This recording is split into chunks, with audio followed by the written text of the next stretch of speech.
Hello and welcome back to what you need to know for sound operators. In this video, as you can see, we are going to be looking at Ableton. The laptop that sits next to the soundboard is the one that we use for Ableton Multitracks. So I'm going to be showing you the entire process. I'm probably not going to be doing too many cuts in this video, so it's going to be pretty unedited. So you'll be able to see the entire process in pretty much real time. So let's go ahead and begin.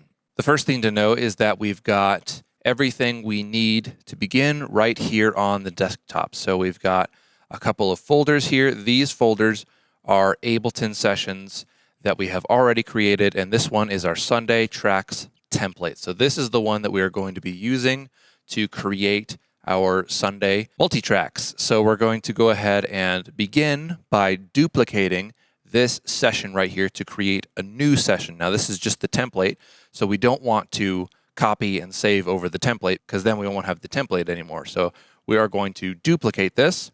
We are going to go right here and duplicate it. We are going to come down and rename it. So it's going to be Sunday Tracks, and we are going to choose the date for the upcoming Sunday. And that date is the 26th. So it's going to be the year 2026 and the month of July. And the day is the 26th. So there is our Ableton session created. Now we're going to copy that title, and we are going to open up that session right here. It opens up as a folder, and now here is the ALS file. This is the actual set that when we click on this file right here, it is going to open our session. So first we are going to take the title that we just copied and we're going to paste it there so that our Ableton session has the same name as the parent folder. So now we are ready to open, and it's opening, and it's opening, and it says audio is disabled. Please choose an audio output device in the audio preferences. So we're going to ignore that for now, but we will need to set up the audio outputs before we can actually run the multitracks. So this is what our template looks like. We've got spaces for 4 songs. So we've got song 1, song 2, song 3, song 4. And there's a number of things that are already set up in this template. First of all is a select playlist track. These are for ProPresenter playlist items. So the playlist item number 5 is the first song, and that is in ProPresenter. And the second song, after the announcements and some other things happen, is going to be playlist item number 9. And then the playlist number 10, because after song 2 immediately comes song 3. So that goes from playlist 9 to playlist 10, and the very last one is playlist 16. It might be that we need to change these playlist items depending on if items get added to the ProPresenter playlist. So in order to update these playlist item tracks here, I'm just going to go ahead and open that track right there so we can see it. Say we needed to change this from playlist 16 to playlist 17. We would have to come over here and open our side menu right here. And we have our multi-track tools down here. And this is where our ProPresenter MIDI cues are. So we open up our MIDI cues, and we have cues for all kinds of different things, but we are looking for the select playlist. And here we have all of the possible playlist numbers that we can add in. So if we wanted to change this item right here, song 4, if we needed that to be playlist number 17, we just come over here to playlist 17, we select it, and we will just drag it in, and I can take this 16 and delete it, take 17 and put it there, and I just like to spread it out a little bit so that when I am fully zoomed out, I can see the playlist number. So I'm just going to make that a little bit bigger right there. And now we have changed that playlist item from playlist 16 to playlist 17. So when MIDI is connected, these playlist items here will trigger through the network via MIDI, will trigger ProPresenter to select that song in the ProPresenter playlist. So that is the first thing that is set up in our template, is the select playlist tracks, those MIDI tracks. We've also got a number of locators up here at the top, and we can see these right here. We have one here. It's called 4/4. That's a time signature. And we have this song 1 right here. That is our locator for our song. So if we want to change the time signature, we just two-finger click on the Mac or right-click for a mouse, and we can do Insert Time Signature Change. We can change from 4/4 to something like 6/8 or whatever we need to change it to. And if we need to delete it, we can just right-click and delete it. So each different song is going to have a different time signature. So here we have song 2 is set up with 6/8, song 3 is set up with 4/4, and song 4 is set up with 4/4 as well. But we can change these to whatever we need to by just right-clicking on them again, and we can edit time signature, and we can change that from 4/4 to 6/8 or whatever, 3/4, whatever it needs to change to. We can change the time signatures here. Some other locators that we have are these set stop locators right here. So if we're going to change a locator, we can again just right-click on it and click rename, and that will allow us to rename our locators. We don't really need to rename these, but you do need to know how to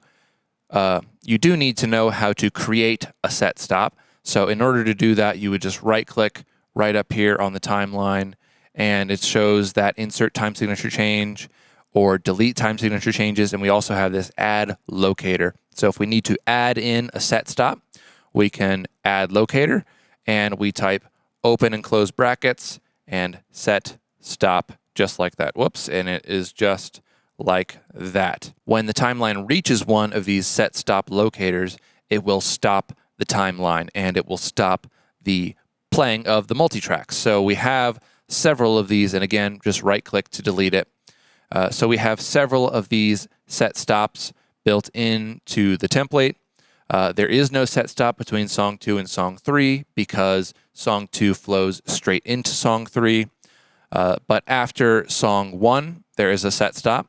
After song 3, there is a set stop. And after song 4, somewhere over here, there is another set stop.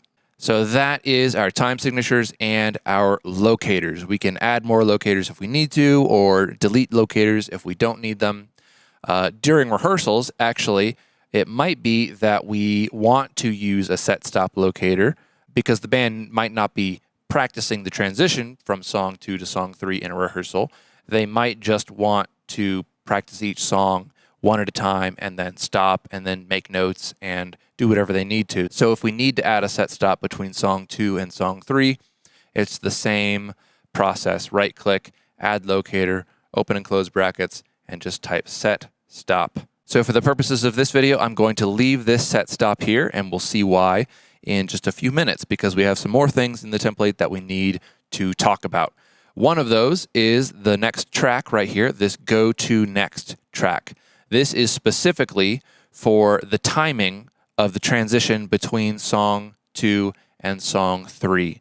So this track is another MIDI track, and it's just a MIDI track that is set up on the timeline, and we can place it wherever we want to, and it is set up to go to the next locator.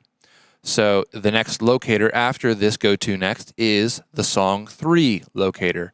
So if we had this set stop after that Go To Next, then the Go To Next would go to the set stop and it would still stop the timeline.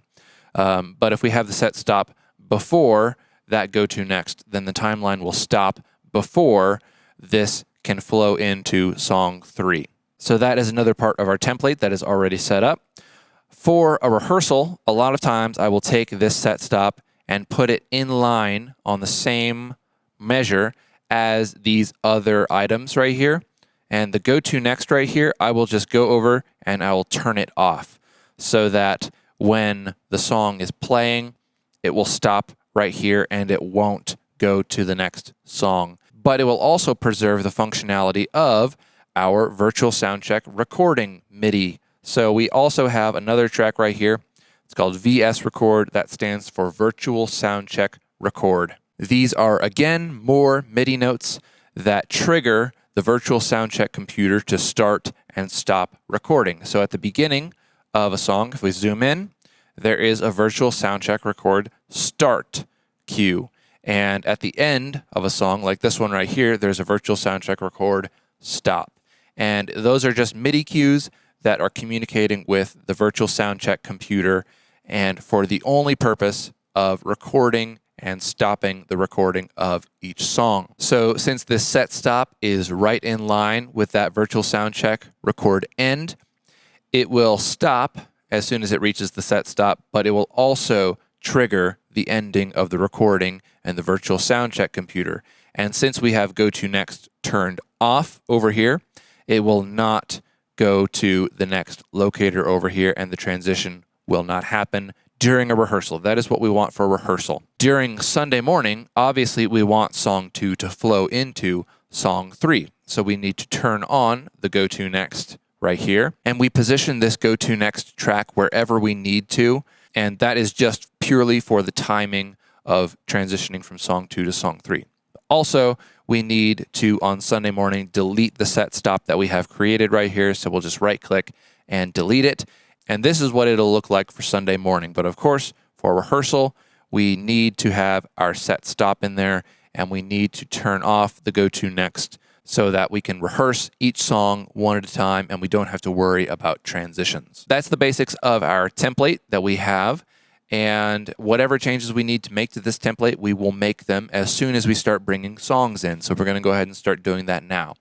The kinds of changes that we need to make are things like time signature changes and tempo changes. We're going to make tempo changes down here on the master track with this red line down here. But we're also going to be repositioning the tracks within the song blocks so that each song lines up with the multi-tracks. You'll see what I mean when I start to do it. So let's go ahead and look at what the first song is for this week. The first song is Just That Good by Christian Stanfill. So again, we're going to open up our side menu over here. Now we don't want our multi-tracks tools, we want multi-tracks songs, and we're going to import a song into our session right here. Here is the folder with all of our multi-track songs. This is the folder from the desktop over here, multi-track songs right there. That folder is shown in Ableton right here on the side. So we go to our multi-track songs, and all we have to do is find that song, Just That Good, in our folder right here, and it's all in alphabetical order. So right here is Just That Good. We can see that it is in the key of G, and it is at 138 beats per minute. So we're going to take this right here and open it up, and we take the ALS file right here, we click that to select it, and then we drag it in to our session. And now that is going to import that song and all of its contents into our template. So from there, we can go ahead and close our side panel over here, and we can see that this is imported, that song, to the start of the timeline. But song 1 doesn't start at the start of the timeline. It starts right here on measure 9. So we need to take all of these tracks and move them to the start of the locator for song number 1 right here. In order to do that, all of our tracks are already selected once we have imported them. So we're just going to come over here to our tracks on the right side. We're going to right-click. We are going to select track content, and that selects all of the content of the tracks. Then we can cut with Command X. We can select the song 1 using the number 1 on the keyboard, and that's going to select that locator, and then we can paste. That has taken those tracks, and we've copied them and pasted them at the song 1 locator. So now we have everything in place where it needs to. So everything is pretty much already set up here. We can go ahead and close out of that, but we can see that this doesn't quite line up right here, and something is wrong. And what's wrong is, first of all, we need to check our time signature, and we need to check our tempo. So this song, Just That Good, is in 4/4 time, but the tempo, if we can remember, we can open up our side panel over here, and we can see that it's 138 beats per minute. So we need to change our tempo of this song to 138 beats per minute. In order to do that, we can just zoom in right here, and there is a little dot right here on our tempo marker. We can just right-click on that, edit value, and we select 138. And that will change the tempo of the timeline to 138 beats per minute. If we zoom back out again, we can see that our tracks now line up as they should. So now we have imported our first song of our Sunday into Ableton, and we're ready to just start importing all of the other songs. The second song that we're doing this Sunday is Trust in God by Elevation. We can do this process of importing in a number of different ways. If we want to, we can change the time signature and the tempo before we import the song so that when we copy and paste it to the locator, it will just line up automatically. But we can also just import the song just like we just did, and then after the fact, we can change the time signature and the tempo. I'm going to go ahead and change the tempo before we import the song.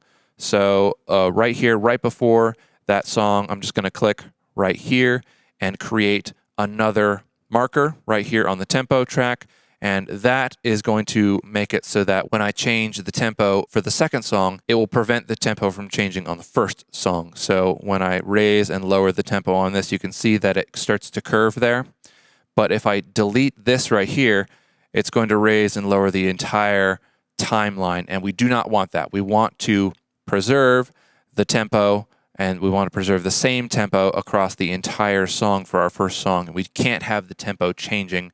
That's going to cause all kinds of havoc for our band. So we need to come back to our song number 2 right here. We need to add that locator back in there. And if we remember, Just That Good is supposed to be 138 beats per minute. So that is going to keep that song, Just That Good, at the same tempo for the entire song. And for most songs, there aren't going to be any tempo changes, so we don't have to worry about changing the tempo in the middle of a song for the most part. But if we're going to be changing tempos from one song to another, that is pretty much going to be the case every single time. For every single song, they're going to have a different tempo and oftentimes a different time signature. And we can see that we have our 6/8 time signature already in the template up here, so we don't have to change that. All we have to do is change the tempo to whatever the tempo is going to be. So we need to open up our side panel over here. We're in our Multitrack Songs folder, and we need to find Trust in God. So we just scroll down until we find it. There it is, Trust in God, 74 beats per minute.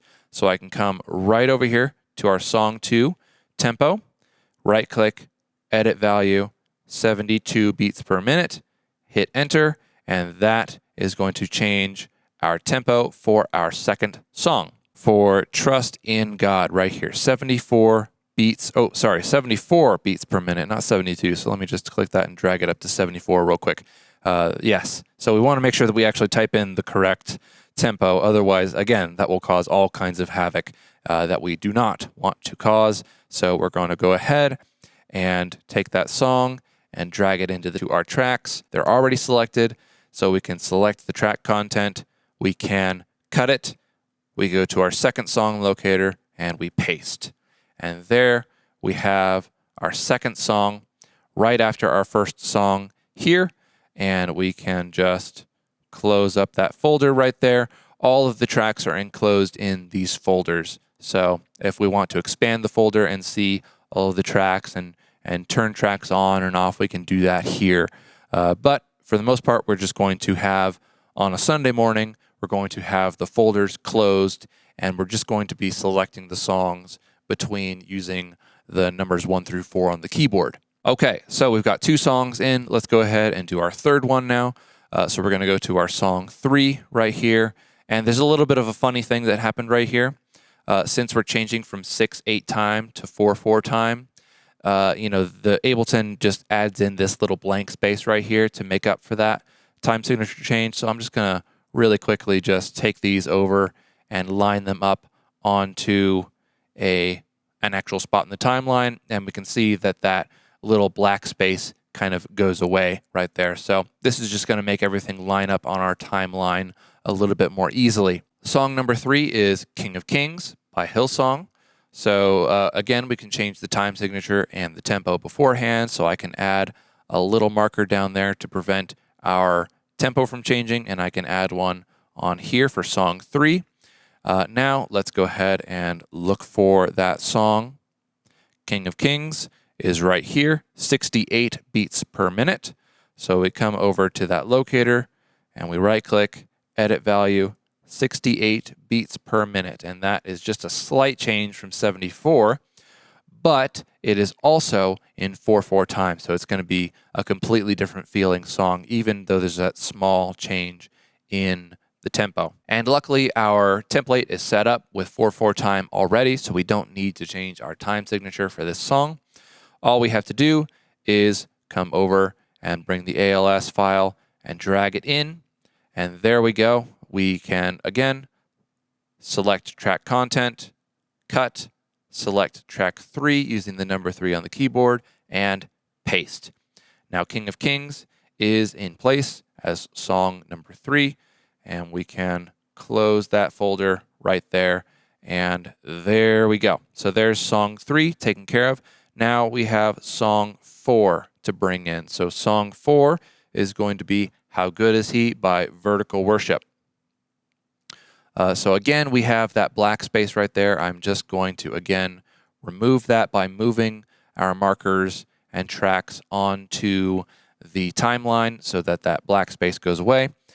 We are going to open up our song folder. We are going to go to How Good Is He. That is the name of the song. How Good Is He right there. 72 beats per minute. So again, add a marker there to prevent the tempo from changing for the previous song.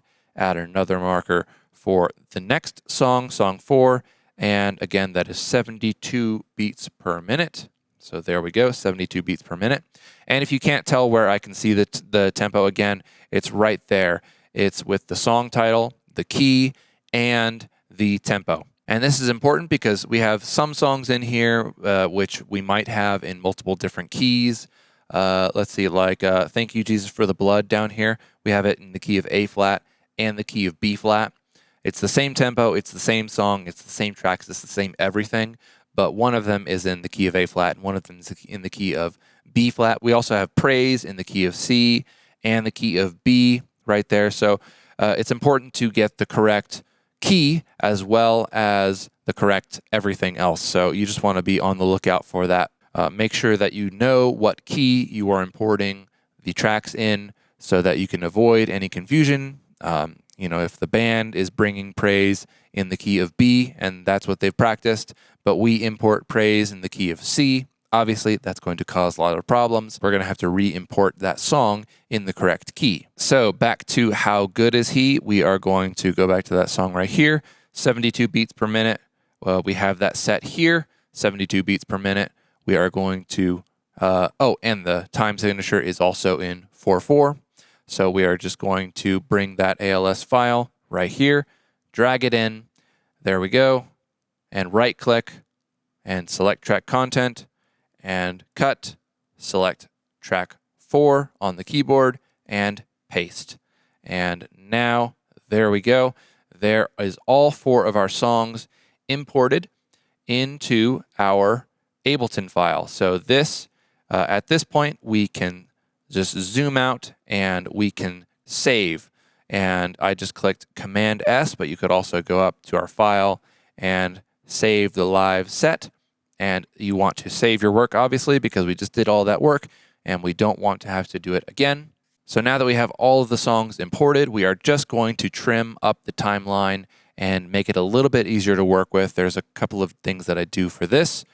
So one of those things is I will go between each of the songs and I will select right here where we have our set stop, and I will select the very last measure right here, and I will hit Command-Shift-Delete, and that is just going to get rid of all of the extra measures in between those songs. You want to be careful, of course, if you put your tempo marker in that space and you delete that space, it is going to mess up your tempo. So let me show you what I mean right here with this song number 2 and song number 3.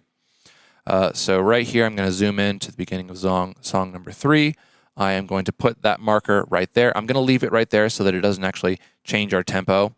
But this marker right here is going to get deleted when I select all of this extra time right here, and I select up to here, Command-Shift-Delete. That deletes that extra time, but it also deleted that tempo marker down there. So if that is your only tempo marker, your tempo is going to change, and if you don't realize that you've made that mistake, again, you're going to cause all kinds of problems in rehearsal. It's going to cause all kinds of confusion. Nobody's going to know what's wrong, And yeah, it's just going to be a big issue.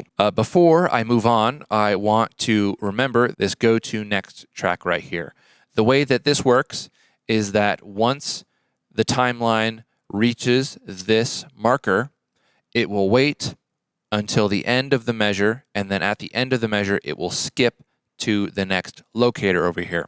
So I want to put this before the end of this song right here. I don't want to put it after the song over here because then that's going to create a bigger gap and a larger area of space in the song. So I want to put it here, or I might even put it right here if there's a long fade out on this song. It just depends. I have to listen to it and I have to hear how it sounds. And depending on how it sounds, I will place this track wherever I feel like the timing is best between the transition between this song 2 and song 3. But that's got our song 2 and 3 trimmed up, and you can see how much different this looks right here than this does over here. There's all this extra space over here that, there's just no reason to have it. It makes it harder to work in the program, so we just want to get rid of it. So we're going to come here to the beginning of song 4, and remember how that black space was right there. Again, we can just move that onto the beginning of a measure, select, and we scroll over to the end of our third song, Shift, click, and then Command Shift Delete to delete all that extra time. If we wanted to, we can also go up to the edit screen up here, but let's come to the end of our fourth song right here, and then we want to come to our very last locator over here, and again, put it on the timeline correctly, and then we select that area, it's reselected actually, and then we come over to the end of the song, Shift, click, and then Command Shift Delete, or we can come to Edit, and then there it is right there, Delete Time right there. So we delete the time, and that deletes all of those extra measures between where these tracks were and where our song end was. So now we zoom out, and it's just a much, much cleaner, much easier to look at. So here we can even go so far as to trim up our playlist cues right here, and then that looks really clean. And again, Command S to save, but we're not done yet. We still have more that we need to do. Now we have to choose which tracks we want to use on Sunday. So I'm just going to select to turn off the automation. That's going to get rid of these red lines. Now we can see the tracks that we're working with. We can zoom in to this song and we can see how everything lines up on the timeline really well. So obviously we want to keep our click and our guide track, but the drums, we have a live drummer, so we don't need the drums. We have a live bass player, so we can turn off the bass track. And we have an acoustic guitar player, but it's kind of nice to keep the acoustic tracks in there just for a little bit of extra rhythmic energy in the mix. We have electric guitar tracks, acoustic guitar tracks. This loop, it depends on how it sounds, but if we like it, we can keep it. If we don't like it, we can get rid of it. It just depends on how it sounds to us. There's also keys tracks and vocal tracks. There might be an orchestra track. There might be different synth tracks here for all kinds of different sounds. We can turn off whatever we don't want to hear. So for this song, I know that I don't really want to have background vocals because they tend to clutter the mix a little bit with all of our background vocals singing harmonies and things like that. So I'm going to turn off our background vocals and all of the vocal tracks here. Synth tracks and keys tracks are good. Keys 1 is usually a piano track unless it specifically says that there is a piano track, but often if there is no piano track, keys 1 is the piano track, and that's the case for this song as well. So we turn off the tracks that we don't want to hear, we leave on the tracks that we do want to hear, and we can just close that folder, and again, Command S to save, or go up to File and Save Live Set. That's going to save our work. Again, we don't want to have to redo work that we've already done. Now I'm going to come up here, click and zoom in to the second song, Trust in God, and open that folder. And obviously, again, we want to have the click and the guide tracks, but all of these percussion tracks, let's see, the live drum set, turn that off. Bass guitar, turn that off. And let's see, background vocals, let's go ahead and turn all those off. See, there's some choirs right here as well. So I've just selected all of those. turn them off, and it turns them all off together. Organ, piano, keys 1. I'm just going to leave all those on for right now because I don't know how they're going to sound. Percussion might be something like a tambourine or a shaker or anything like that. There might be an aux drums thing with some big cymbals or toms or kicks or, things for extra emphasis. There also might be something like some special effects or things like that just for the percussive element that they add to the song. So I'm going to go ahead and leave the aux drums and the percussion on right now, but come rehearsal time, I might reach over and turn those off if I feel like the rhythm is a little bit too confused in the room. So if the drummer on stage is fighting with these tracks, I'm just going to go ahead and turn off the tracks to avoid that issue. So now we've got Trust in God taken care of. We can close it and save. Let's go on to King of Kings. We will come over to it here and zoom in. And before too much longer, I do want to mention this select slide track, but for right now, let's keep one thing at a time. I'm just going to expand all these tracks real quick. We've got, again, choir tracks, background vocals, brass, harps, strings, all this extra stuff here.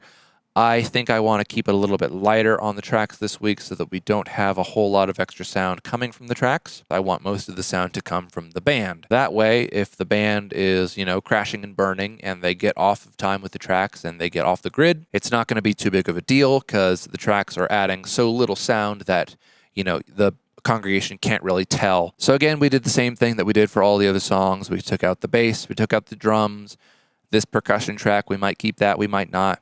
All these electric guitar tracks, those add lots of mass to the mix. So, a lot of times I'll either have all of them on or all of them off, just depending. And I could even turn all of them down in volume. So this little blue fader right here with the 0, if I touch that and I drag it down, that's just going to turn the volume of those tracks down. So if I find that I want to have all of that extra mass there, but I don't want it to have so much of an impact, I might just turn down the volume of those tracks, and I might just do it that way. But for right now, I'm going to leave everything at 0, the way that it was intended, and this looks good. So I'm going to go ahead and move on to our next song, How Good Is He? We're going to go down, scroll down to it, and we're going to turn off the live drums. We're going to turn off the bass. It might be the case that I'm going to turn off the acoustic tracks just if there's too much going on with them.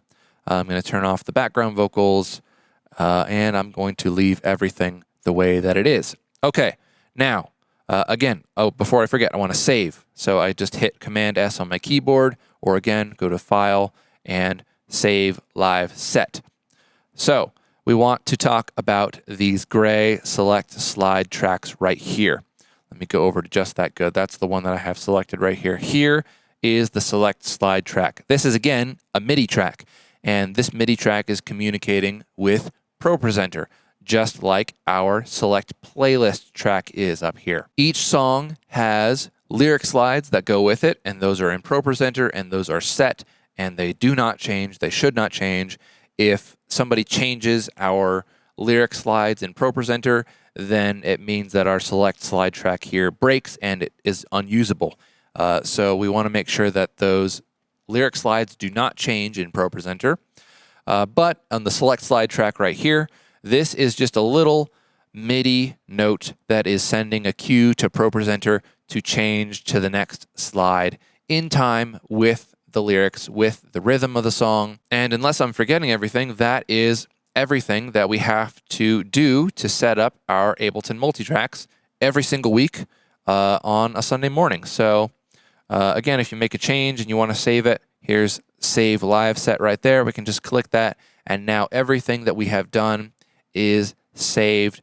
We can close Ableton, we can leave it, we can come back Sunday, and it's going to be exactly the same. Oh, the one thing that I did forget is the audio output. So remember that little message that came up when we opened Ableton that said, please connect audio.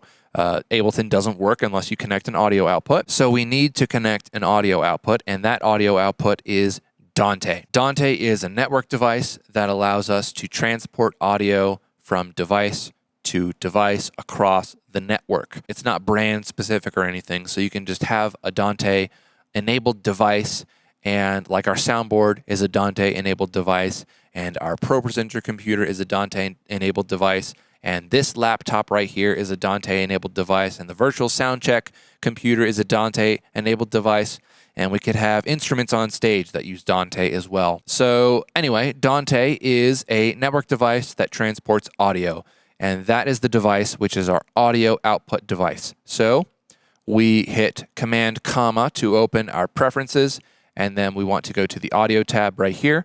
The audio output device, we want to select that and select Dante Virtual Sound Card, which is actually not showing up right now, so that is troubling. But Dante Virtual Sound Card should show up right here on this device, and we should be able to select it. And once it is selected, there are a number of different outputs that we send. We can see over here that this click track goes out over channel 1, the guide track goes over channel 2. We have next channel 3 and 4, which is our acoustic guitars and our pianos go out over channel 3 and 4 as a stereo pair. Channel 5 and 6 is our bass and our drums, so all of our rhythm and bass instruments from Ableton go out over channel 5 and 6, and then everything else, all of our harmony and our textural layers go out over channel 7 and 8, and that is all of the output channels. So it's more than just a stereo output that goes out of here. It is multiple different outputs. It's 8 different outputs that we are sending through Dante. And again, you open your audio preferences and you select Dante Virtual Sound Card from the drop-down menu right here. And for some reason, it is not showing up. So I'm going to have to check our network connection and make sure that everything is working okay. And I might have to restart the computer. There could be lots of different reasons why this is not showing up right now. I knew I forgot something, so I need to show you how to connect MIDI. And MIDI is the only way that our select playlist tracks work. It's the only way that our virtual sound check works. It's the only way that our select slide tracks works as well. So we need to connect the MIDI from this computer to both the virtual sound check computer and to the ProPresenter computer. So for that, we go to the audio MIDI setup right here, and this will open the MIDI Studio. There's this little icon right here that says Configure Network Driver. We're going to click on that. And here we can see the ProPresenter Mac Mini is on this list right here, so we can select this. And right now, the virtual soundcheck computer is turned off, so we don't see it here. But if we select ProPresenter computer is on, so we can select it and hit connect, and we will see it show up over here in our participants. And since now ProPresenter is connected to the Ableton Multitracks, all of these select playlist and select slide and all of these MIDI tracks that are in here that are designed to work with ProPresenter will now work. But if MIDI is not connected, they will not work. So you have to connect your MIDI. If Ableton is not triggering ProPresenter the way that it should be, or at all, it may be because your MIDI is not connected. Another reason why it might not be working right is if you have the wrong playlist number here, or if your playlist is turned off up here. The select playlist track is turned on usually, so we need that to be on. And the same, remember, goes for that go to next right there and the virtual sound check right there. If we want them to work, we turn them on. If we want them to be off, like for go to next, we have that off for our rehearsal, which is going to start in just about 30 minutes from right now, but also our select slide right here. So all of these things have to be configured properly, but if you do everything the way that I showed you in this video, you will have no issues. Also, I restarted the laptop here, and we can see that now we are in our audio preferences, and here is that Dante sound card right here. So you can see 8 in, 8 out. We have 8 channels to work with, and if your audio is not connected, then the outputs right here will be grayed out. And actually, the timeline will not advance if you do not have the audio connected either. So you just have to be careful to set everything up correctly. If you set it up correctly, it will work, and it is guaranteed to work. So there we go.